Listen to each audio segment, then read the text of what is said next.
نحمده ونصلي على رسوله الكريم اما بعد فاعوذ بالله من الشيطان الرجيم بسم الله الرحمن الرحيم اعلموا انما الحياة الدنيا لعب ولهو وزينة وتفاخر بينكم وتكاثر في الاموال والاولاد كمثل غيث اعجب الكفار نباته ثم يهيج فتراه مصفرا ثم يكون حطاما.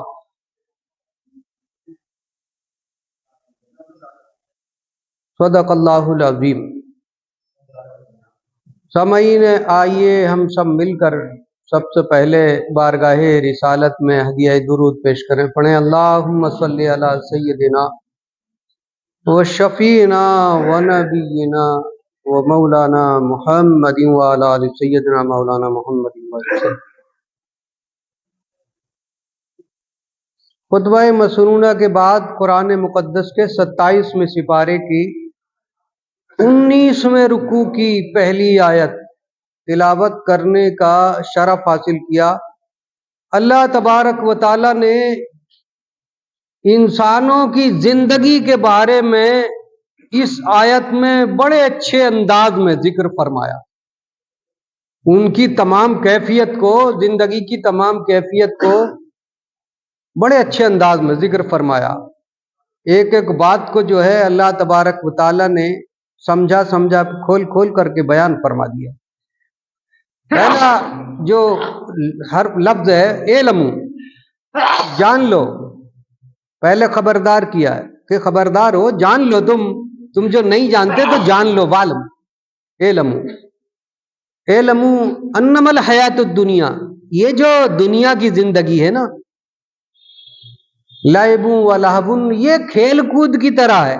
جیسے صبح کو کھیلنے گئے اور شام کو واپس آ گئے اپنے گھر کو. لعب و لہو وزینۃ وتفاخر بینکم وتکاثر فی الاموال والاولاد. یہ زینت ہے، آرائش ہے، یعنی ہر ایک آدمی اپنے آپ کو بنا سنوارتا ہے. زینت یعنی یہ اس میں زینت ہے، سمراؤ ہے. اور وتخافر، اور فخر کرتے ہیں آپس میں ایک دوسرے پر آپس میں فخر کرتے. بھائی زینت کر کے، بناؤ کر کے، فیشن کہیے، فیشن کر کے کہ میں اس سے اچھا دکھوں، میں اس سے اچھا دکھوں. تو اللہ نے وہ کیفیت بیان فرمائی ہے. زینت وتفاخر بینکم، آپس میں ایک دوسرے پر فخر کرتے ہیں کہ میں اس سے آگے، میں اس سے آگے. وتکاثر فی الاموال والاولاد، اور مال اور اولاد میں زیادتی چاہتے ہیں کہ میں اس سے زیادہ، مجھ پہ مال ہو جائے، اس سے زیادہ اولاد ہو جائے. وتکاثر فی الاموال والاولاد، یہ خواہشات کیا ہیں؟ اللہ نے اس سے آگے فرمایا کیا؟ کمثل غیث اعجب الکفار نباتہ، یہ اس طرح کی بارش سمجھیے. یعنی اس کی مثال یہ کہ جیسے بارش ہوئی کھیتی پر اور وہ سبزہ ہرا ہرا لہلہایا اور کسانوں کو خوشی میں جھوم گئے. خوشی ایسی آئی کہ وہ جھوم گئے. کفار نباتہ کمثل غیث اعجب الکفار نباتہ ثم یہیج فتراہ مصفرا، اور وہ ہرا لہلہاتا ہوا سبزہ جسے دیکھ دیکھ کر کسان خوش ہوتے ہیں، پھر کیا ہوا؟ وہ پھر ہو گیا پیلا، مصفرن، پیلا ہو گیا، ہرے سے پیلا رنگ ہو گیا. اور پھر کیا ہو گیا؟ ثم یہیج فتراہ مصفرا ثم یکون حطاما، اور پھر وہ ہو گیا روندن، یعنی بھس ہو گیا. بھائی گیہوں ہیں اس وقت اب لہلہاتے ہوئے ہری ہری کتنے اچھے لگ رہے ہیں. پھر ان کا رنگ ایک وقت آئے گا تو پیلا ہو جائے گا، اور پیلا ہو جانے کے بعد میں اسے کاٹ کے پھر کیا ہوگا؟ پھر اس کا سبزے کا بھس بن جائے گا. پہلے زمانے میں تو بیلوں سے دائیں چلائی جاتی تھی، اسے روندنا کہتے تھے کہ پیروں سے روندا گیا. تو اس لیے اس زمانے کی بات اعلیٰ حضرت نے ترجمہ روندن کیا ہے کہ پھر وہ روندن ہو گیا. حالانکہ اب تو دائیں چلانے کا معاملہ ہی ختم ہو گیا، اب تو مشینیں آ گئی. تو بہرحال وہ جو ہے وہ تن کا ہو گیا، روندن ہو گیا. ثم یہیج فتراہ ثم یکون حطاما وفی الآخرۃ عذاب شدید ومغفرۃ من اللہ ورضوان وما الحیاۃ الدنیا الا متاع الغرور۔ اگر کسی نے ایسا اپنی زندگی میں کیا، اللہ کو بھول کر ان تمام باتوں میں لگا رہا، فخر کرنے میں، مال کی زیادتی میں یا اترانے میں، تو اس کے لیے بڑا عذاب ہے، آخرت میں بڑا عذاب۔ اور اگر اس سے الگ رہا، اللہ کے حکم کے مطابق زندگی گزاری، وَمَغْفِرَةٌ مِّنَ اللَّهِ وَرِضْوَانٌ، تو اللہ کی طرف سے بخشش اس کے لیے ہے، یعنی انعام ہے، اور اللہ کی خوشی ہے۔ اللہ رضوان کہتے ہیں اللہ کی رضا۔ اللہ کی رضا سے یہاں مراد اللہ کا دیدار ہے، کہ جو اللہ کی رضا میں زندگی گزارتے ہیں اللہ انہیں اپنا دیدار کراتا ہے۔ وَمَغْفِرَةٌ مِّنَ اللَّهِ وَرِضْوَانٌ وَمَا الْحَيَاةُ الدُّنْيَا إِلَّا مَتَاعُ الْغُرُورِ، اور یہ دنیا کی زندگی تو ایک دھوکے کا سودا ہے۔ اللہ نے ارشاد فرمایا دنیا کی زندگی ایک دھوکے کا سودا ہے۔ کتنی اچھی پیرائے میں اللہ نے اس آیت میں پوری طریقے سے پوری زندگی کی کیفیت بیان فرما دی۔ آج ہر ایک نوجوان یہ سمجھے ہوئے ہے کہ میرا دنیا میں آنے کا مقصد کام کرنا نہیں ہے، کوئی بھی کام کرنا نہیں ہے، بلکہ عیش و عشرت میں ناچ ناچ کے اور یوں ہی زندگی گزار کے چلے جانا، اترا اترا کے یا فیشن پرستی میں۔ ذرا حساب کتاب جوڑیے، اپنے ذہن میں جوڑیے کہ اس پہ اللہ نے کتنی ذمہ داری دی ہے۔ اللہ نے حکم فرمایا کہ اللہ کی اطاعت کرو، فرما برداری کرو، تو اللہ کی فرما برداری اس پہ فرض ہو گئی، اور واطیع الرسول، رسول کی فرما برداری کرو تو رسول کی فرما برداری اس پہ لازم ہو گئی۔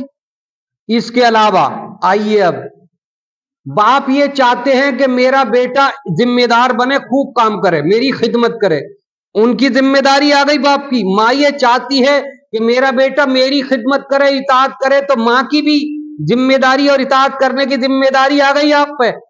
اب آئیے اس کے بعد میں بیوی یہ چاہتی ہے کہ میرا شوہر میرا مطیع و فرما بردار رہے اور میرے لیے کما کے کھلائے، مجھے عیش و عشرت کی زندگی دے، اس کی بھی ذمہ داری آ گئی تمہارے بازوؤں پہ، کاندھوں پر۔ اور پھر اولاد یہ چاہتی ہے کہ ہمارے باپ ہمارے لیے بہت سا مال اکٹھا کر کے، بڑے بڑے محل بنا کر کے، بڑی بڑی جائیداد، بڑے بڑے کارخانے لگا کر کے دے جائیں تاکہ ہم پوری طریقے سے عیش و عشرت سے زندگی گزاریں۔ کتنی ذمہ داریاں ہو گئیں ایک انسان پر، اللہ کی فرما برداری، رسول کی فرما برداری، والدین کی فرما برداری، اور اعزاء اقربا کی فرما برداری، اور پھر بیوی کی فرما برداری، اولاد کے لیے حسرتیں پوری کرنے کی فرما برداری۔ اب یہ بتائیے، اب اتنی ذمہ داریاں ادا کرنے کے لیے آپ پھر لوڈو کھیلنے کے لیے ٹائم کہاں سے نکالیں؟ کہاں سے رمی کھیلنے کے، رومی، یہ رمی ہے جن رومی ہے یہ میں جانتا نہیں، اور پھر بنجو کھیلنے کے لیے کہاں سے؟ اگر آپ نے یہ ان میں لگا دیا کام میں اپنا جو کچھ بھی کمایا، بس تو سیکھتے ہی نہ، ہنر سیکھنے کے بجائے موبائل کے گیم، جو گیم بنانے والے ہیں وہ تو اپنے ہنر سے پیسہ کما رہے، اور یہ ہمارے مسلم نوجوان یہ ہے، ہندوستان میں ہی نہیں بلکہ پوری دنیا کے نوجوانوں کا، مسلموں کا یہی حال ہے کہ وہ ان کے عیسائیوں کے ایسے جھانسے میں پھنسے ہیں، ایسے اس کے تمام ہر ایک کو، نوجوان کو اپنی اس میں رنگ میں رنگ لیا۔ اب وہ اپنے دین کو بھول گئے، ماں باپ کو بھول گئے، بیوی کی اور اخلاق کی ذمہ داری، معاشرت کی ذمہ داری، دین کی ذمہ داری، ساری کی ساری بھولنے کے بعد میں اب لگا رہے کوئی پتہ چل لیا ابا کو تب جب 10 لاکھ ہار جا، میرا بیٹا تو 10 لاکھ ہار گیا۔ نشے، آپ دیکھو نوجوان کتنے نشے میں ہیں، کوئی بڑی بھری سگریٹیں پی رہے ہیں، تو کوئی جو ہے ماچس کی اس میں ڈبیا میں ہوتی ہے چھوٹی ساری اتنی سی وہ پینے کی، کیا چرس ہوتا کیا ہوتا وہ، یہ حالت نوجوانوں کی ہے۔ ایسی بات نہیں ہے میں کہیں آسمان پہ کی باتیں نہیں سنا رہے، بلکہ وہ حقیقت سنا رہے ہوں زندگی کی جو اللہ نے تم پہ لازم فرمائی ہے۔ وَمَا الْحَيَاةُ الدُّنْيَا إِلَّا مَتَاعُ الْغُرُورِ، کہ یہ دنیا کی زندگی یہ صرف دھوکے کا سامان ہے، اور کھیل کود کی طرح جس طرح صبح سے لے کے جاتے ہو شام کو واپس اپنے گھر آنا ہے تمہیں، اسی طریقے سے اس دنیا میں سے واپس اللہ کے پاس اپنے گھر جہاں سے آئے ہو اسی جگہ واپس آپ کو جانا ہے۔ واپس جانا ہے. میں آپ سے پوچھنا چاہتا ہوں کتنے لوگ ہیں جنہوں نے جانے والوں کو دیکھا ہے؟ تمہارے اس گاؤں میں رہنے والے جتنے تھے وہ پوری کی پوری نسل میرے سامنے ہی قبرستان میں چلی گئی. ان کی زمینیں تھی، ان کے گھر تھے، ان کے کاروبار تھے اور انہی کے حکم چلتے تھے. آج سب پہ سب وہ قبرستان میں پہنچ گئے، ان کی جگہ تم حاکم ہو گئے. اور تمہیں بھی ایک نہ ایک دن جو ہے اسی قبرستان میں پہنچنا ہے. بات